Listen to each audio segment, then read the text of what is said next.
Ed Gallagher, the eldest of 5 children, was like a lot of boys growing up. He was a good student and a Cub Scout, and he loved and excelled at sports. Ed was also a hard worker who started a paper route at 11 and later got a job at a local drugstore. He had a plan to save for the car of his dreams, a VW Beetle convertible, and purchase it he did when he was only 16. He graduated from high school in June of 1977, and that same year was involved as a passenger in an auto accident.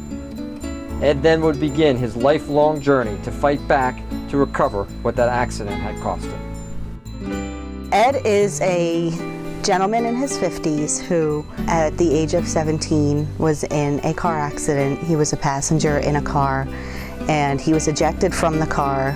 The other passengers and driver of the car walked away, and Ed did not. Sustained a traumatic brain injury, pretty lengthy coma, some seizure issues afterwards, but then started to develop some other issues as far as mobility issues.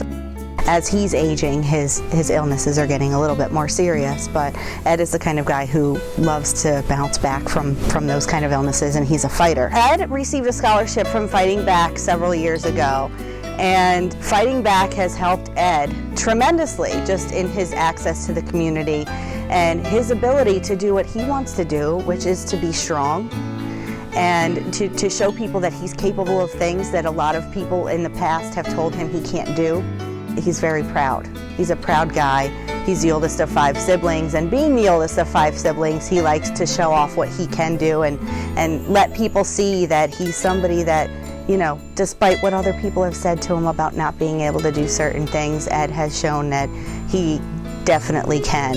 What sets him apart from other people that may have been through a lot of things like he has, he can say, I go to the gym twice a week and I work out, and it's amazing to see the relationships that he's built since he's joined Fighting Back. Just when he walks in, a lot of people recognize him, they say hi to him, and he likes to be recognized, and he likes to be able to say hi to people, and that he feels that he's developed friendships through that.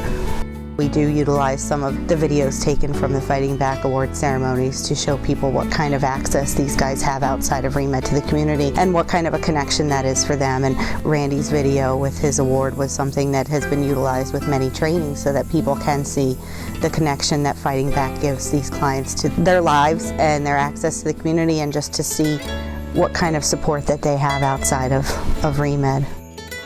His family is one of the families that I've become very close with, not just his parents, but his siblings, who are so closely involved with Ed. He has 4 younger siblings, 3 brothers and a sister, and his parents and his siblings just care so much for him, and they support him so much that they are his biggest advocates and his biggest fans, and they're cheerleaders for him. I would pray that everybody in their lives at some point have an Ed family, because I just feel like that support is, I mean, you can't really put a lot of words to the support that the family has provided for Ed.